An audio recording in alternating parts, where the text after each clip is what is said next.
In a world where evolution has given birth to a new breed of humanity, the X-Men stand as both guardians and outcasts, defending a world that fears and hates them. Welcome to Professor Xavier's School for Gifted Youngsters, where mutants learn to harness their extraordinary abilities for the greater good.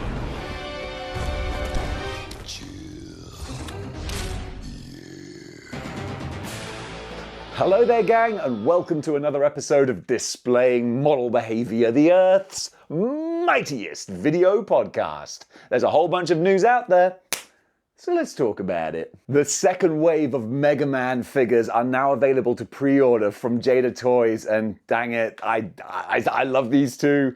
Jada's still killing the game, $20 each, so a really good price, going to be released around about October this year. And I'm not even a Mega Man fan, but I just love the bright, bold, cartoony design. It feels like these characters have just been plucked off the screen and made whole. I dig it, man. I'm kind of glad that I grew up in a Sega household. So I never really played Mega Man, so I don't have the nostalgic attachment for these characters. Because if I did, I think I'd want to get all of them, just like I do with the Street Fighter characters. So this one, I appreciate. For you Mega Man fans, you're eating well right now. Over in Warhammer, Joy Toy are finally tackling gene stealers. I say finally, I don't know if they've done them before. I don't think they have. This is the first time that I've seen them. It doesn't mean it's the first time they've ever been done. There's a lot of information that I know that I'm lacking up here. That notwithstanding, these guys do look wicked. The gene stealers are the most fun, crazy, alien-looking characters in Warhammer. You got the Orcs, who are awesome and kind of jokey and jovial. You got the Chaos Marines that are just grim, gnarly, kind of industrial body horror. And then you got the Gene Stealers that are just xenomorphs on an acid trip. And that's so much fun. These guys look badass. For all you Joy Toy fans, these are going to be a wonderful addition. SH Figure Arts are doing a Black King figure. I don't know this guy. This is outside of my kaiju wheelhouse. Looks super fun though. Going to be retailing for about $100 and should be available, well, he's up for pre-order now, but he should be released around about October this year. And yeah, for you big bad monster man in suit fans, this looks like another fun addition. Model Behavior will return after these messages. Folks, I'd like to take a quick break from this video, take a little pause for the cause to tell you about our channel sponsor, Into the AM. Not only did they provide me with this and many other badass looking graphic t-shirts, but they're also dressing my down belows as well with their all-day pants. I say pants in an American fashion because otherwise it would be trousers. But the all-day pants, genuinely, hand on heart, and I'm not just saying this, they're my favorite pair of pants right now because they're so comfortable. You can imagine being the greatest YouTuber ever. I get a lot of people coming for me. I gotta be battle ready at all times. So I can't be wearing tight and restrictive pants that stop me from being able to defend myself at any moment. Luckily, these all-day pants are not only very smart and formal looking, but they're super stretchy. I can have a full-on high-kicking ninja battle wearing these things and then still go and play a round of golf. That's why I love my Into the AM all-day pants. Genuinely, I couldn't give them a higher recommendation, but I will do because I've got a bit more time. Go click the link in the description below and you can get 10% off your order along with all the different discounts and bundle deals that they're already doing. And plus, you know that you're helping out Model Behavior because they're going to see that you do that and go, hey, you know what? The Model Behavior viewers must be some darn well-dressed folks because they're buying our products. We're going to keep on sponsoring his show. So yeah, go check out the all-day pants because genuinely, I wouldn't back a product that I wasn't already a fan of. And these, like I say, they're my new favorite pair of pants. I'm going to be rocking these all summer long, baby. So gang, thank you so much for watching. Thank you for checking out Into the AM. And now, as they always say, back to your regularly scheduled programming. And now we return to Model Behavior. SH Figure Arts are also doing Gridman the Hyper Agent. Again, this is kind of Ultraman, I think, so it's outside of my knowledge sphere. Is that even a thing? A knowledge sphere? It is now. Well, it's outside of that. He does look kind of cool, though. Just big, armored looking badass. That's pretty wicked. Going to be about $100 and a slightly longer wait, probably coming out early 2025. Now, this is one I just saw in person the other day. There was a big Godzilla festival in Osaka, and they had this on display, the Soul of Chogokin. This looks amazing. Mechagodzilla from 1974, to be more specific. Absolutely stunning. $250 at least. I mean, you gotta look at like import fees and this and that and exchange rates. Luckily, again, Japanese yen, still not worth much. So it's a good time to be buying stuff from Japan. Your dollar's gonna go a long way. And when you look at everything that goes into this creation, you're getting a lot of bang for your buck. I was like, burning the hand when I was looking at it, because I was thinking, no, that's way too expensive for someone who is a casual Godzilla fan. Nonetheless, though, just as a piece, a beautiful piece of action figure technology, creativity, with the lights, the moving parts, everything, it's beautiful, man. It's really pretty. SH Figure Arts have revealed their Star Wars Episode 1 Jar Jar Binks figure. Going to be about $70 and coming out around about October this year.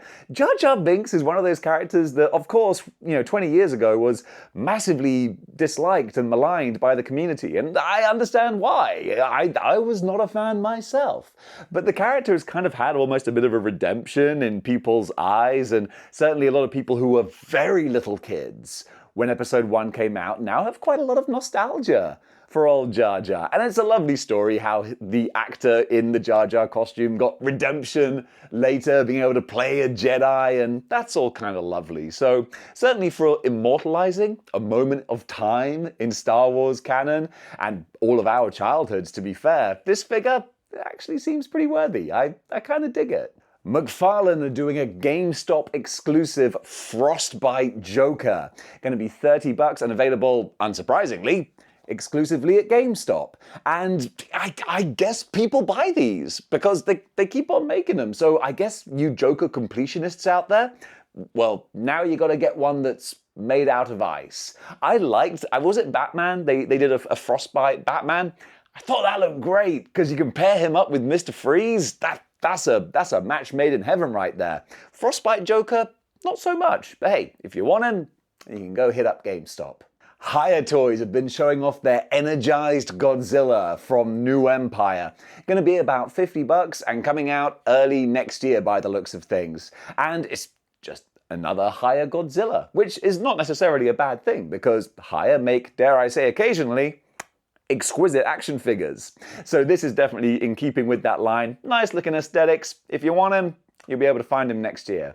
Available to pre-order now on Amazon are the WWE SummerSlam Elite figures. One in particular that just stands out as my nostalgic childhood is Made in the USA Lex Luger. Wrestling fans will remember what a damp squib this kind of story was, where they spent all summer building up Lex Luger to be the all-American hero, to defeat the evil Yokozuna and win the WWE Championship at SummerSlam, and he fails.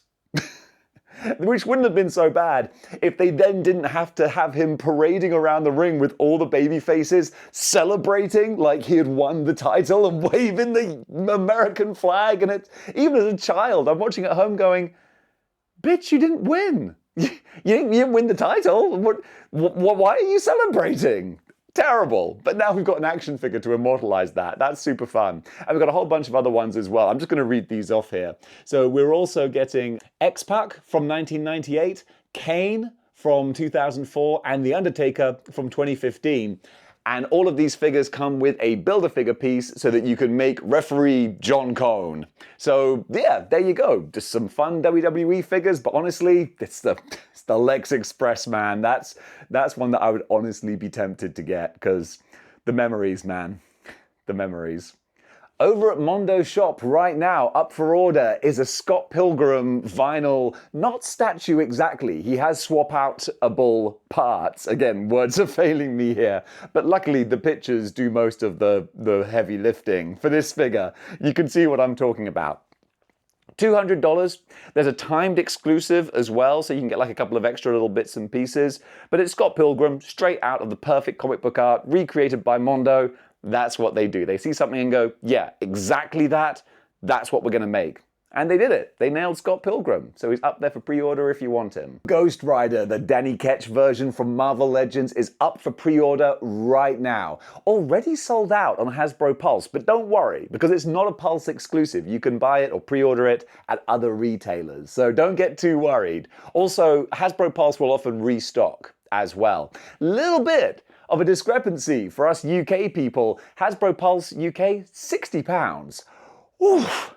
That's a big old markup from the US price. I know that US, they add tax and whatnot afterwards, but still, it's a bit of a leap. I guess those shipping and import fees, it starts to reflect back on the customer, and then we got to pay for that. So it's it's difficult because it's still that price that I'm willing to pay because I really want it, but it goes from being like yes, I'm so happy to like, okay, well, at least I've got it now. But like I said, it's not going to stop me from buying it. I want that guy, and I want that bike. So it's a happening. I'll put my hands down now. Big Bad Toy Store have 3 new Vitruvian Hacks armor, what am I trying to say? Knight in shining armor figures. This is what happens when you don't script things and you fly by the seat of your pants. You realize that words can be hard to put in the right order sometimes. These are 3.75-inch figures. They're $30. I mean, that's pretty expensive for 3.75-inch figures. Nonetheless, though, it does look like the quality is reflected in the price and vice versa. These look pretty cool. I like that they're very sort of modular in a way, so you can swap off and exchange lots of different parts and pieces. That's super fun. So if you like this kind of aesthetic, the sword and sorcery, knights in shining armor kind of thing, then Big Bad Toy Store have you covered.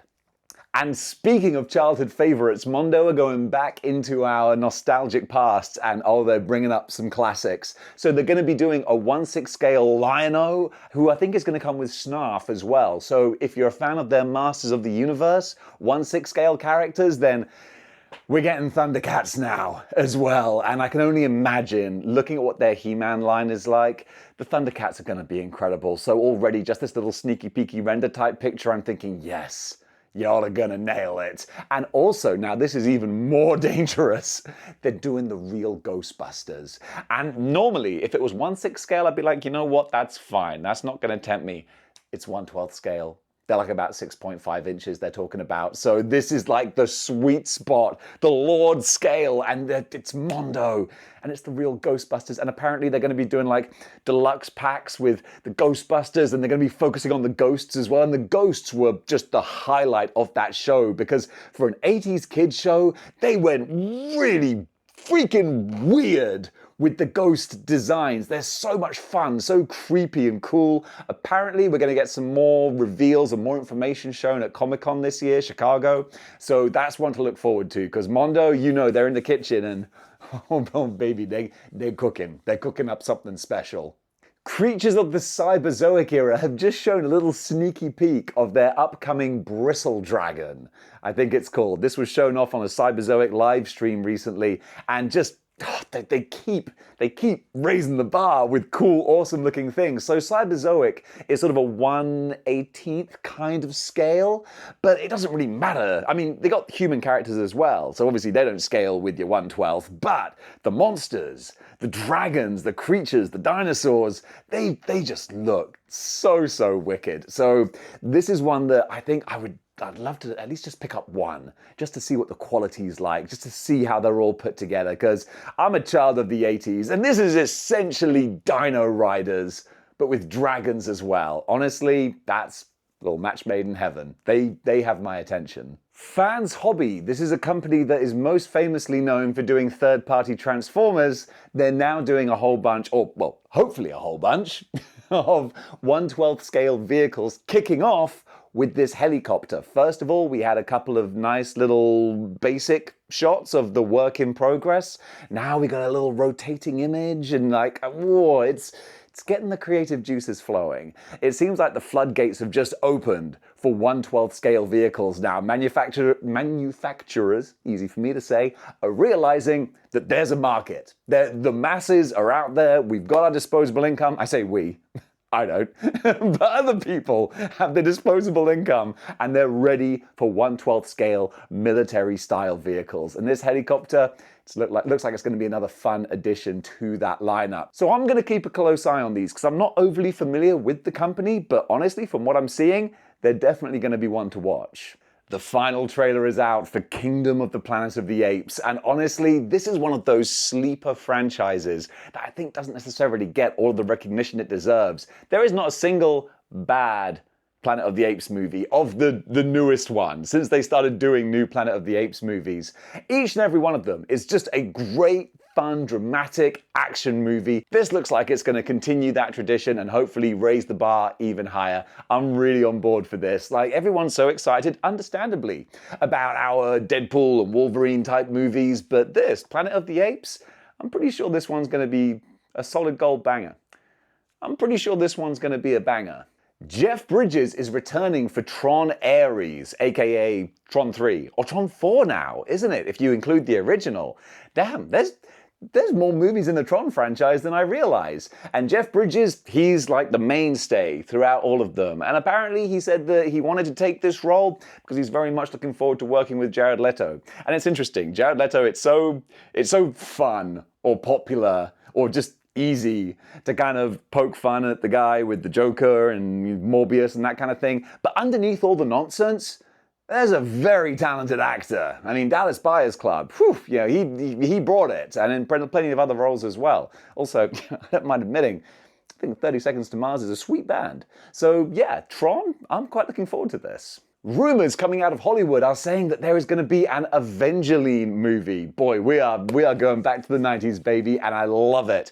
Not only that, but apparently Margot Robbie is in talks to play the title character. And yeah, I'm here for this. Margot Robbie's always great, but honestly, I'm kind of sick of Harley Quinn, to be honest. Not Margot Robbie, just Harley Quinn. I'd like to see her doing other fun comic booky type characters. And Evangeline, yeah, teenager, 90s Dave, he'd be very happy to see this. And quite frankly, 42-year-old 2024 Dave, he'll also be buying a ticket, if it happens. But apparently the rumors are strong enough that it's worth talking about. Like, it's very, very close to being finalized. May 25th, we'll see the second season of My Adventures with Superman. It's going to be returning to Adult Swim, and this is another one of those sleeper hits that not a lot of people, I feel, are talking about. But genuinely, I haven't seen the entire first season, but I've seen a handful of episodes and genuinely thoroughly enjoyed them. I think it's just got the tone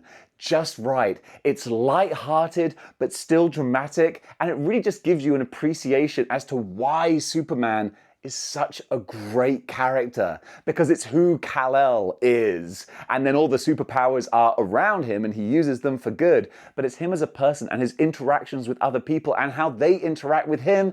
Man, it's a show that amongst a whole year of amazing TV shows, I think can get lost in the shuffle. So I highly recommend you go check it out if you haven't.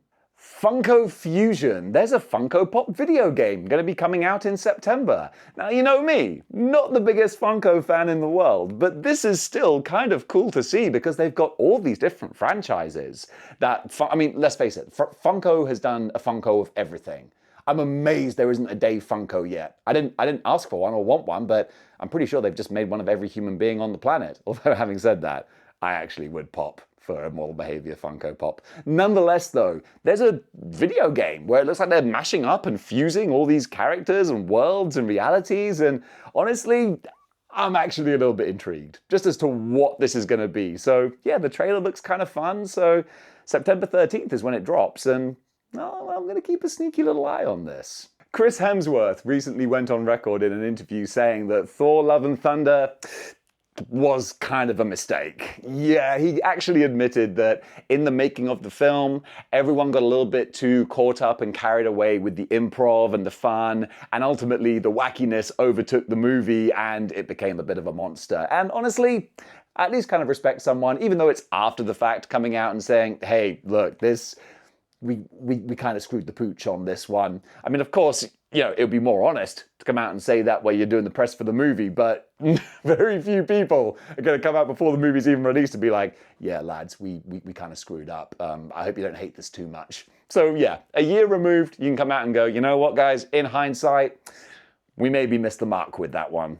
From the year that finally gave us official Star Wars blue milk, we now have Truff, Star Wars hot sauce. And I'm a little bit of a hot sauce aficionado, so I wouldn't mind trying this. You gotta have the Darth Vader bottle. It looks very ominous and kind of scary. I would expect a pretty darn hot spicy flavor to come from this thing. I don't think I'm ever going to encounter it over here in Japan, but if you're in the States and you see some Star Wars hot sauce, maybe pick it up and give it a try. Let me know how it tastes. Snail Shell Toys are doing a 1/12 scale action figure called Lustia, or Lustia. I imagine it's more Lustia, because looking at this image, yeah, they're not holding back. Snail Shell have always been very kind of Masamune Shiro, Ghost in the Shell, kind of very suggestive cheesecakey anime type designs. Now they're like, you know what, lads, let's not beat around the bush here.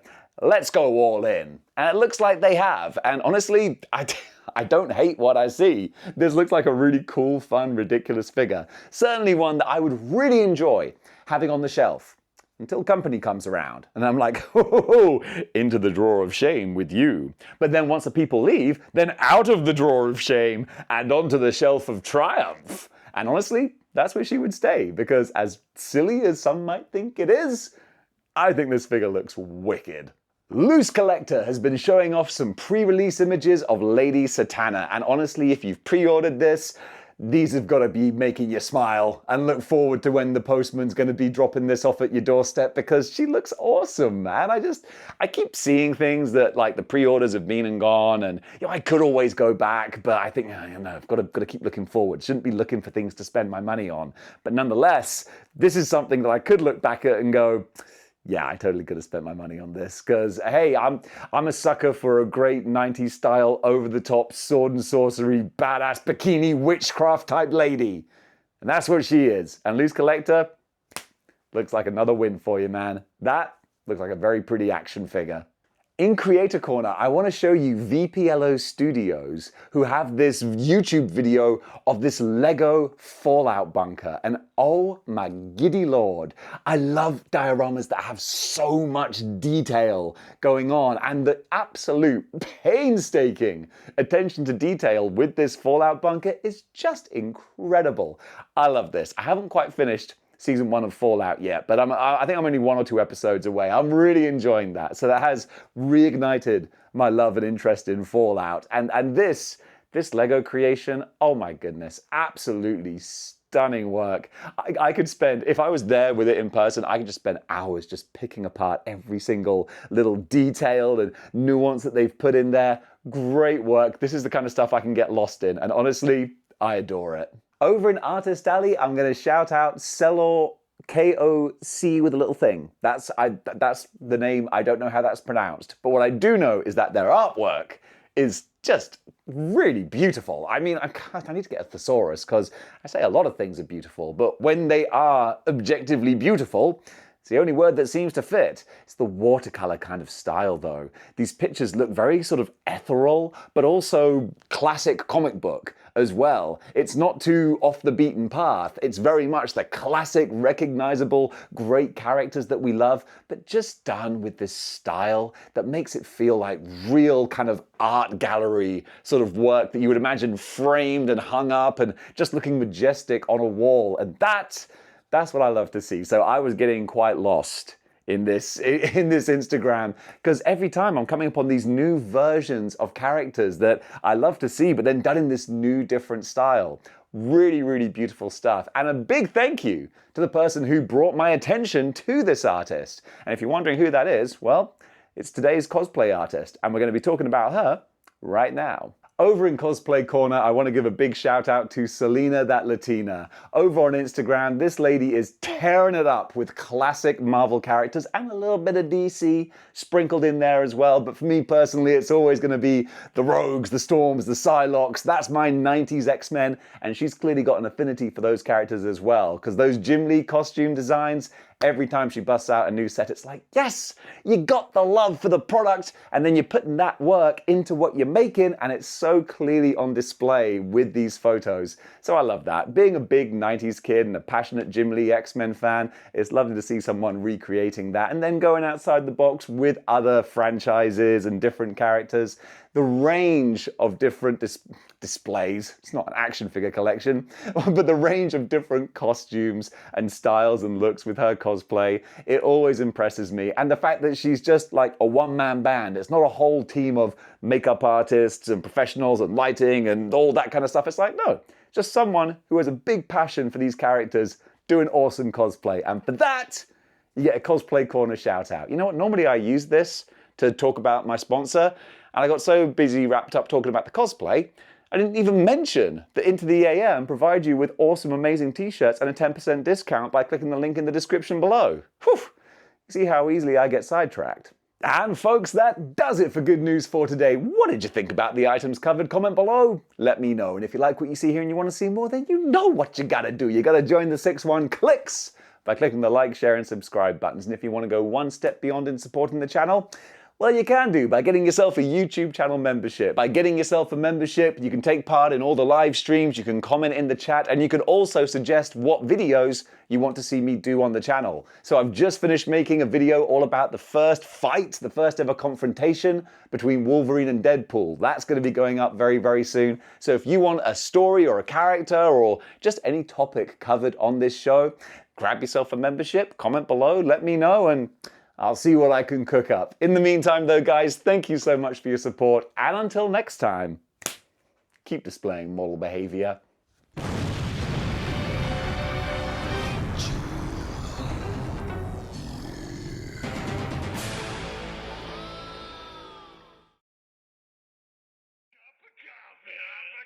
Coffee. Big time.